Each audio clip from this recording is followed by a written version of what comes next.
الحمدللہ بڑی خوشی ہے کہ پوری پاکستانی قوم 14 اگست کی خوشی منا رہی ہے، لیکن ایک بات میں عرض کرنا چاہتا ہوں کہ ہم سب پر لازم ہے کہ اپنی نوجوان نسل کو یہ بتائیں کہ پاکستان کتنی بڑی قربانیوں کے بعد حاصل ہوا۔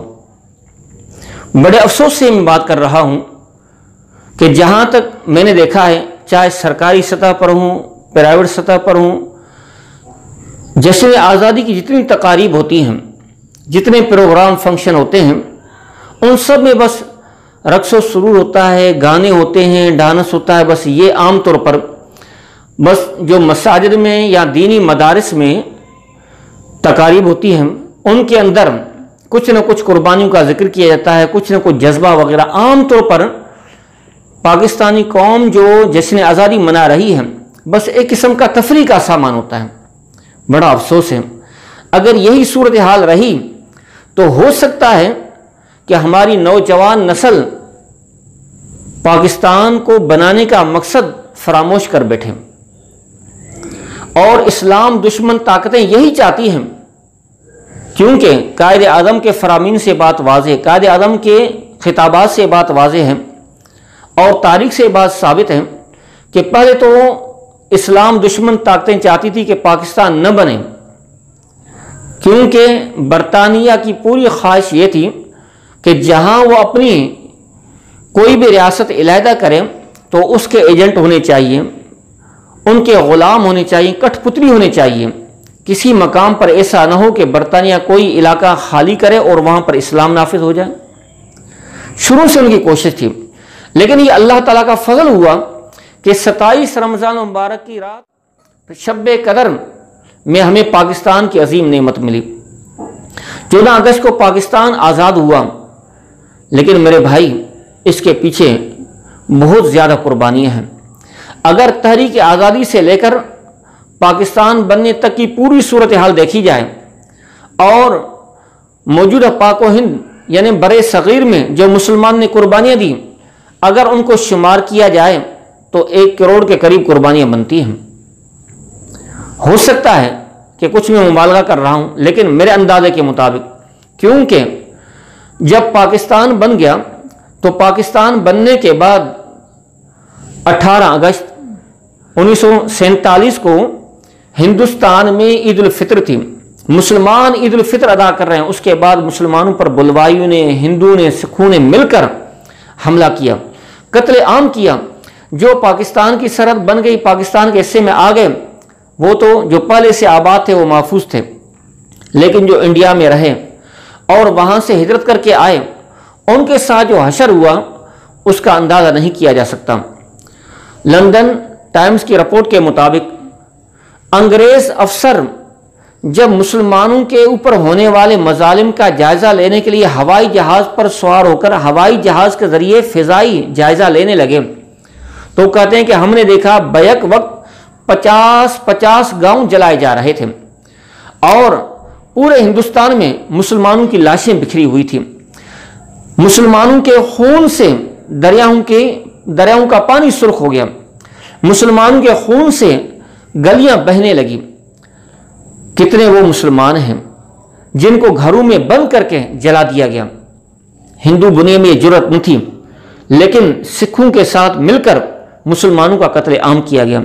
پورے علاقے جس مقام پر مسلمان اقلیت میں تھے، وہاں تو مسلمانوں کا قتل عام کیا گیا، لیکن جن شہروں میں، جن قصبہ جات میں مسلمان اکثریت میں تھے، تو دوسرے علاقوں سے سکھوں اور ہندوؤں کو بلا کر سرکاری سرپرستی میں ان کو ان کے گھروں میں قید کر کے ان کو آگ میں جلایا گیا۔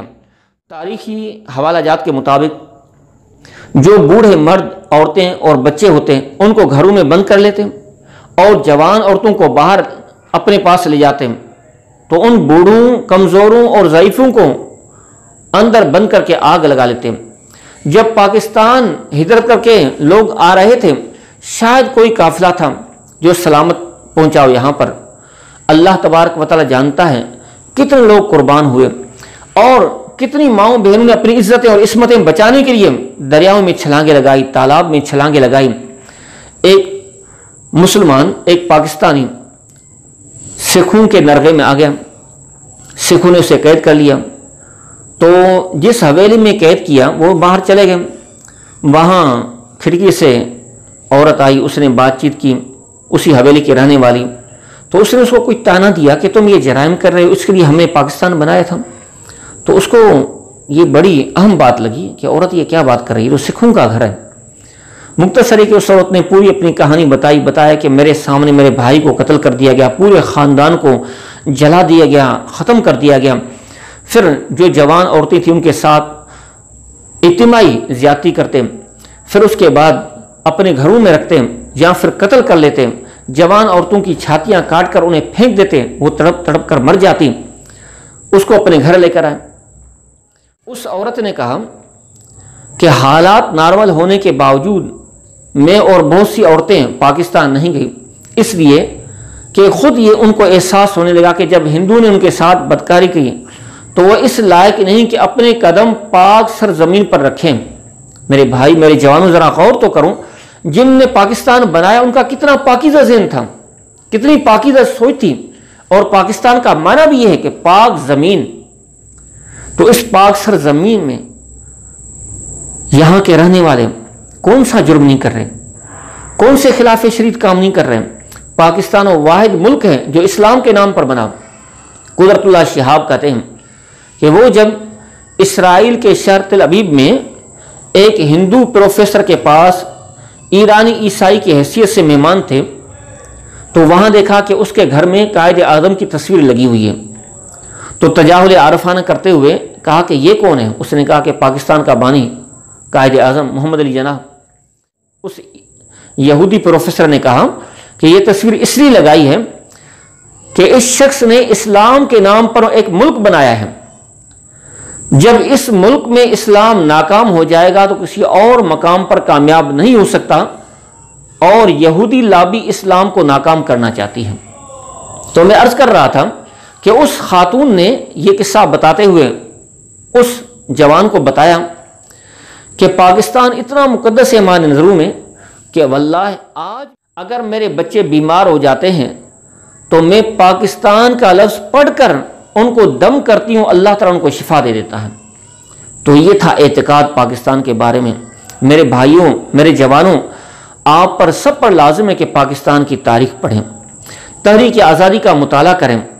جب انگریز آیا اس نے کیا کیا مظالم کیے، ہزاروں علماء کرام شہید کیے ہیں، لاکھوں عوام شہید کیے گئے۔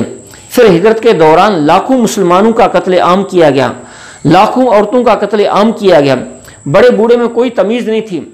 لنڈن ٹائمز کے مطابق انگریز افسر لکھتا ہے کہ جو تباہی ہوئی اور جو مسلمانوں پر مظالم ڈھائے گئے، جو انہوں نے اپنی آنکھوں سے دیکھے، وہ جنگ سے 1000 گنا زیادہ تھے۔ آپ اندازہ کی جب جنگ ہوتی ہے تو کتنی بڑی تباہی ہوتی ہے۔ تو خود برطانوی افسر انگریز یہ اقرار کر رہا ہے، یہ اعتراف کر رہا ہے کہ سکھوں نے مسلمانوں پر اتنا بڑا ظلم کیا کہ جب کوئی جنگ ہوتی تو 1000 گنا اس سے زیادہ ظلم کیا گیا مسلمانوں پر۔ انسانیت نام کی کوئی چیز نہیں تھی، کسی قسم کی انہوں نے کسر نہیں چھوڑی، جتنا ظلم کر سکتے تھے انہوں نے ظلم کیا۔ اخلاقیات کو وہ بھلا بیٹھے لیکن انسانیت کو بھلا گئے۔ آج آپ دیکھیں، یہی ہماری حکومت، عمران خان کی حکومت دیکھیں، جن سکھوں نے ہم پر ظلم کیا، مسلمانوں کے پاکستانی کروڑوں روپے خرچ کر کے ان کو گودوارے بنا کر دے رہی ہے، ان کو راستہ بنا کر دے رہی ہے، اور انہیں ہندوؤں کے لیے، بلوائیوں کے لیے پاکستان میں مندر بنانے کی کوشش کی اس نے۔